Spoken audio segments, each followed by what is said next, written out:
all present and accounted for, and back in session now.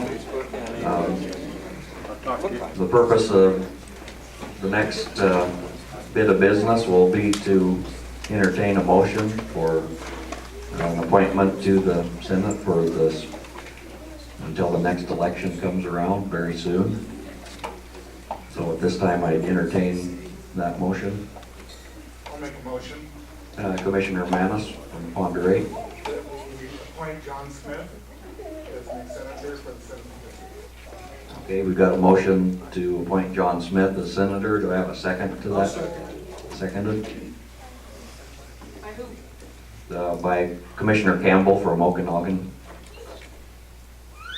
So is there any discussion? I know we've got discussion.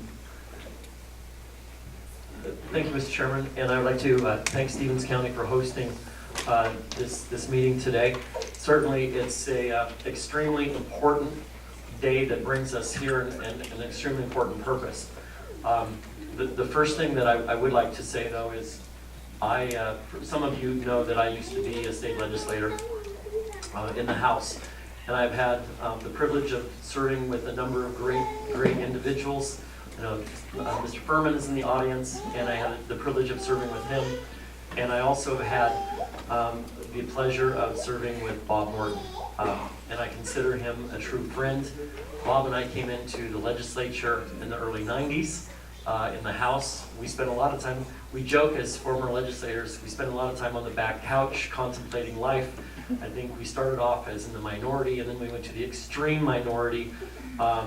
And if there's ever a lesson in I guess, how you maintain your composure when you know that you're beaten down before you even start each day, that was it. But I will tell you this, I have met very, very few people in my life who are more sincere, who are more dedicated, and are more kind than Bob Morton. And so, he is truly the prince of all men that I have known, and I think it makes our task today even more important. I want to say that I appreciate all the candidates being here today.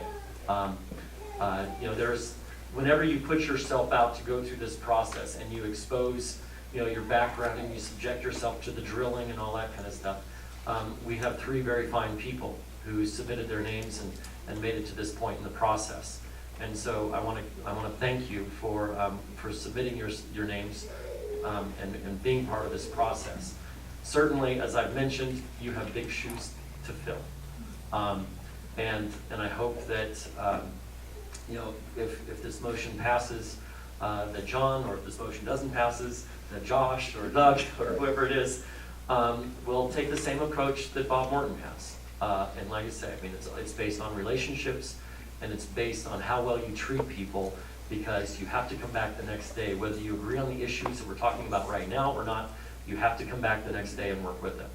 So, I do want to say that I think that as we go forward, the timing of this is extremely important. Next week, the legislature convenes, and one of the very first votes that the Senate will take is to adopt all the rules that the Senate will be living by through the rest of this legislative session.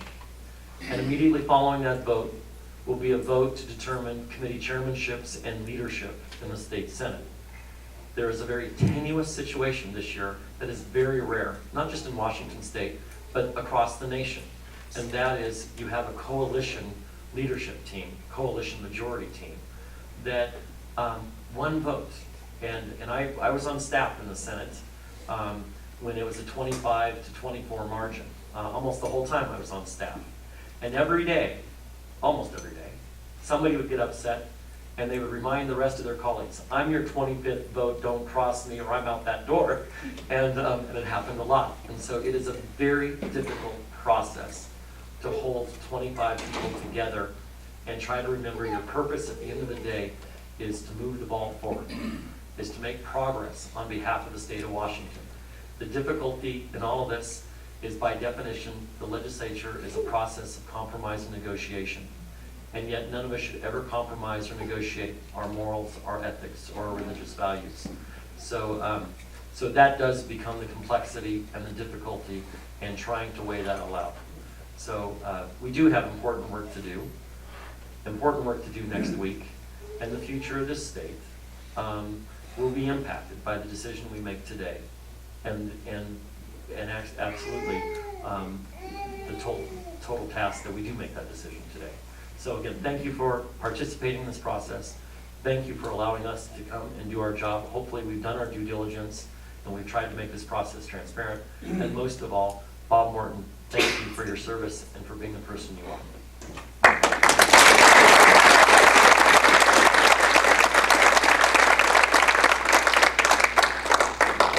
Thank you, Commissioner. Any more discussion? You know, I find it amazing that the majority of this combined board here are new commissioners, and it's a humbling experience to be part of this experience that is, as new commissioners, that one of the first things we're doing is something so important. I also find it an amazing experience to go through, to really sit down with these candidates and have some of the most important conversations that I've ever had. Really down and gritty, principled conversations. And I just want to thank all the candidates for that. It was a privilege for me to experience that, to further my convictions and understandings of this political process and why we're here and what our goals are. And so I especially want to say to Josh that it's amazing to me. I think when I was 27,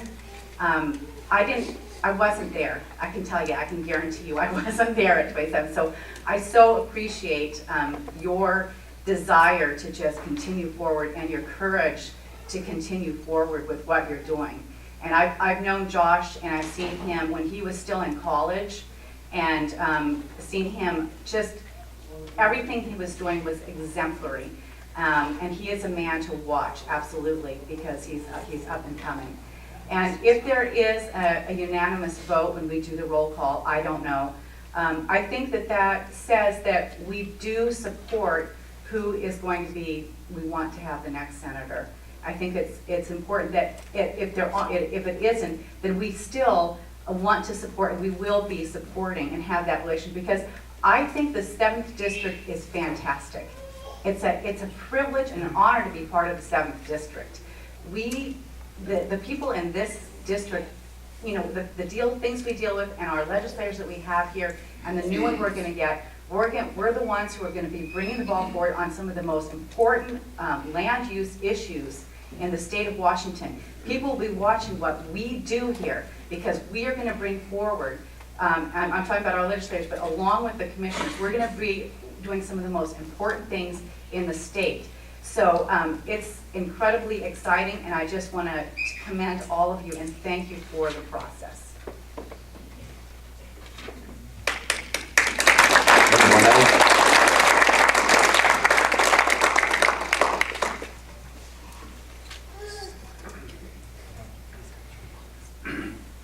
The one thing that I've learned over the last probably month since this process started was the dedication that a number of people have in the 7th to trying to continue the legacy that Senator Morton created. I mean, he has set the bar really high, and quite frankly, I'm not sure I'd want to take on the task of trying to meet it because he's done an outstanding job. But we have had the opportunity, and I've had the opportunity to talk to each one of the 3 candidates that have put their name forward, and all 3 of them are quality individuals. And if you sat here and listened to the interviews and how they fielded the questions and stuff, you know that the 7th District is blessed with some very good, dedicated people that want to serve your interest. And so regardless of how the vote comes out here, I hope that the 2 that put their names in but were not selected stay in the game. Stay in the game, because you're quality people, you're quality candidates, and keep in mind that, you know, whoever, this fall, you're going to have the ability to choose who you think is the best person. We're going to try and move the ball from here until this fall, but election time, you're going to make the choice.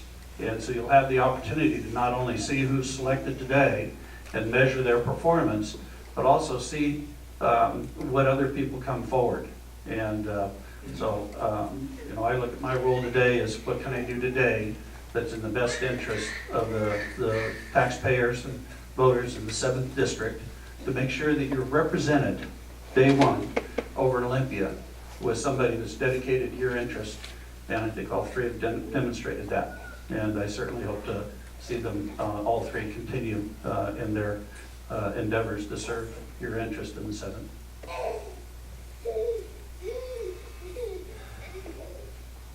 Any more discussion or comments from anyone?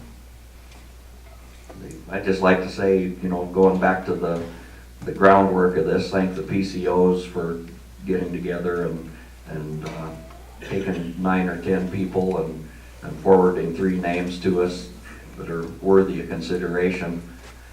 And it makes it a little easier for us than having us sort through all of them, so I appreciate the party doing that and the committee forwarding those names.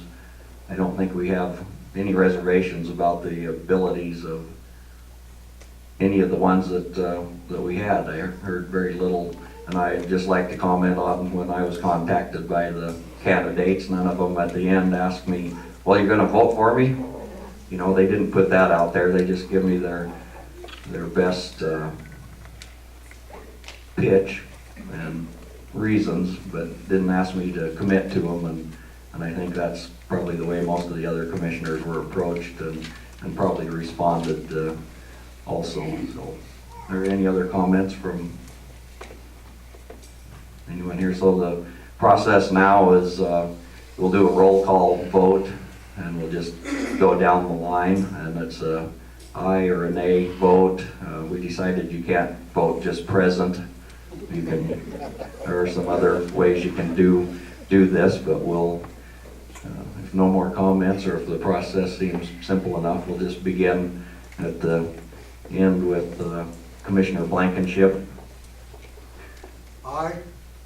Commissioner Danzel. Well, I believe I've got a conflict of interest, so I'm going to abstain from voting. Okay, Commissioner Miller. Aye.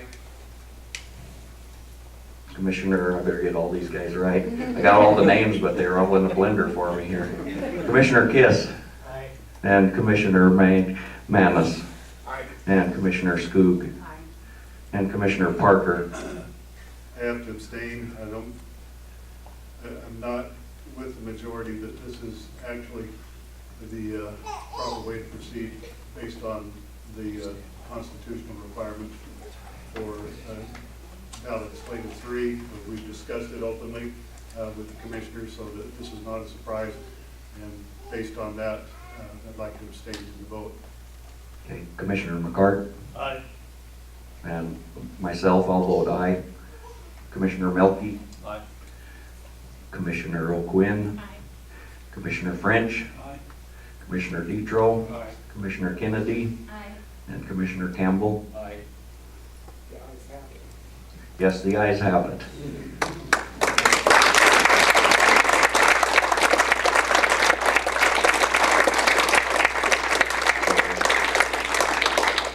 John Smith is appointed to this post. Obviously, it's been discussed a lot with him and amongst this group and with all the citizens of the district that, there's the next hurdle besides doing his job in Olympia is going to be, there's an election at the end of this year, so that's where the citizens will get to be fully engaged in this process. And as Commissioner French said, we did our part to move the ball forward today, and hope everyone's involved. We know you're well involved because you're here today, but certainly John will have his contact information for you if you want to be right on his doorstep during the session. And just like to wish you good luck, John.